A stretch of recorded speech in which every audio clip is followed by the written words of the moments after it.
দর্শক মণ্ডলী আসসালামু আলাইকুম। গ্রিন আর্কিটেক্টের পক্ষ থেকে আমি ইঞ্জিনিয়ার টুটুল আপনাকে অনেক অনেক অভিনন্দন এবং শুভেচ্ছা জানিয়ে আজকে মাত্র 2 কাঠা জমিতে অসাধারণ একটি 5 তলা বাড়ির প্ল্যান, ডিজাইন এবং খরচের হিসাব আমি আপনার মাঝে তুলে ধরার চেষ্টা করব। দর্শক মণ্ডলী, আপনারা জানেন যে আমাদের বেশ কিছু অভিজ্ঞ আর্কিটেক্ট আছে। আমাদের অভিজ্ঞ আর্কিটেক্ট টিম সর্বক্ষণিকভাবে চেষ্টা করে যে সর্বোচ্চ গুরুত্ব দিয়ে একটা প্রজেক্টকে দাঁড় করানোর জন্য। আমরা যেমন বাড়ির ভিতরটা যেমন সুন্দর করার চেষ্টা করি, ঠিক বাড়িটাও ঠিক তেমনই দৃষ্টিনন্দন করে এবং ইউনিক করার চেষ্টা করি। তো আমাদের দেশে বিদেশি অগণিত ভালোবাসার মানুষ তৈরি হয়েছে, তাদের কল্যাণে বাংলাদেশের প্রত্যেকটা জেলাতে উপজেলাতে আমাদের কিন্তু ডিজাইনের কাজগুলো হয়। দর্শক মণ্ডলী, আমি ইঞ্জিনিয়ার টুটুল আছি আপনার সঙ্গে। আমি কিছুক্ষণের মধ্যে এই বাড়িটার আর্কিটেকচারাল ড্রয়িং আপনাকে নিয়ে যাব। তারপর এই ধরনের বাড়ি নির্মাণ করতে কেমন টাকা খরচ হয় তারও একটা হিসাব আমি আপনার মাঝে তুলে ধরার চেষ্টা করব। তো দর্শক মণ্ডলী, আসুন আর্কিটেকচারাল ড্রয়িংটা আমরা উপভোগ করি। আর্কিটেকচারাল ড্রয়িংটা এরকম, আপনি দেখছেন যে এই হচ্ছে জায়গাটা, এটা হচ্ছে এন্ট্রেন্স। এখানে প্রথমে একটা গ্যারেজ রাখা হয়েছে, এখানে একটা বেডরুম, একটা বাথরুম, একটা কিচেন, একটা বারান্দা দিয়ে একটা ইউনিট রাখা হয়েছে। 240 স্কোয়ার ফিট, এটা গ্রাউন্ড ফ্লোর এটা। আর এখানে একটা কমন টয়লেট রাখা আছে, এটা একটা সিঁড়ি। আর এটা ইউনিট বিতে 2টা বেডরুম, 2টা বাথরুম, কিচেন, ড্রয়িং ডাইনিং দিয়ে সাজানো হয়েছে। আমি মূলত টিপিক্যাল ফ্লোর প্ল্যানটা আপনাদের মাঝে তুলে ধরার চেষ্টা করব। আমি দেখাবো যে কী করে 2টা ইউনিট সাজানো হয়েছে সেটা দেখানোর চেষ্টা করব। তো দর্শক মণ্ডলী, গ্যারেজের মধ্যে দিয়ে সিঁড়ির লবিতে আসবে, আসার পরে যখন ইউনিট এতে আসবে তখন 814 স্কোয়ার ফিট পাচ্ছে। এখানে ঢোকার পরে একটা ড্রয়িং রুম পাচ্ছে, এখানে একটা ডাইনিং পাচ্ছে, এখানে একটা কিচেন আছে, এখানে একটা বেডরুম আছে, বেডরুমের সঙ্গে একটা বারান্দা রাখা আছে, এখানে একটা কমন টয়লেট রাখা আছে।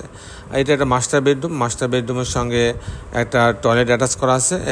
আর এখানে একটা বারান্দা রাখা আছে, বারান্দাতে স্লাইডিং ডোর রাখা হয়েছে যাতে এটা খুলে দিলে পর্যাপ্ত আলো বাতাস ভিতরে ঢুকতে পারে সে ব্যবস্থা রাখা হচ্ছে।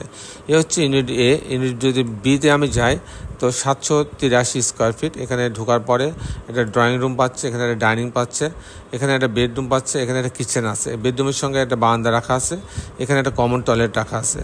আর এখানে ড্রয়িং রুমের সঙ্গেও একটা বারান্দা রাখা আছে। আর একটা মাস্টার বেডরুমের সঙ্গে একটা টয়লেট অ্যাটাচ করা আছে, এখানে একটা বারান্দা রাখা হয়েছে।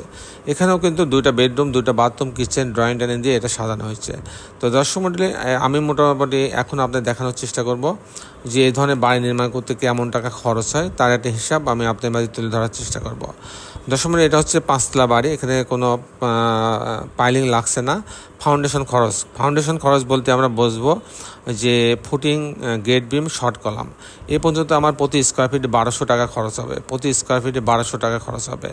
দর্শক মণ্ডলী, আর এরপরে আসছে কাস্টিং খরচ বলতে বোঝায়, আমি কিন্তু ক্লিয়ার করছি, কিন্তু আপনারা অনেক সময় ভুল বোঝেন যে কাস্টিং খরচ মানে বাড়ি করতে সম্পূর্ণ খরচ তা কিন্তু না। আমি কিন্তু দুইটাই বলি, বাড়ি কমপ্লিট করতে কত টাকা খরচ হবে এবং বা কাস্টিং খরচ বলতে বোঝায় শুধুমাত্র ফ্রেম স্ট্রাকচার, বিম, কলাম, ছাদ এই অংশটুকুর কাজ করতে প্রতি স্কোয়ার ফিটে 650 টাকা খরচ হবে।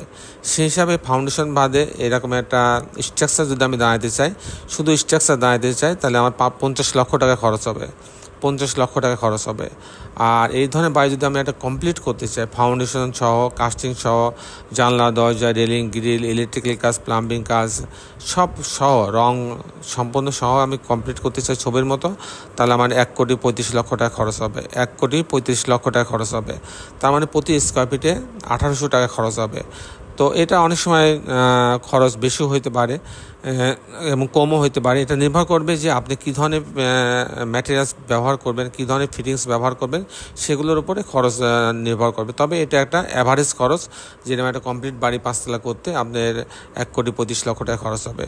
দর্শক মণ্ডলী, এই ছিল মোটামুটি আজকে আমার উপস্থাপনা। আপনি যারা দেশে এবং দেশের বাইরে আমার এই ভিডিওটি দেখলেন, সবাইকে আমি আমার প্রতিষ্ঠান গ্রিন আর্কিটেক্টের পক্ষ থেকে অনেক অনেক অভিনন্দন এবং শুভেচ্ছা জানাচ্ছি। দর্শক মণ্ডলী, শেষের বেলা একটি কথা, আসুন আমরা সবাই আমাদের সুন্দর পৃথিবীটাকে সুন্দর রাখার জন্য অন্তর্পক্ষে একটি করে গাছ লাগাই। সবাই ভালো থাকবেন। আল্লাহ হাফেজ।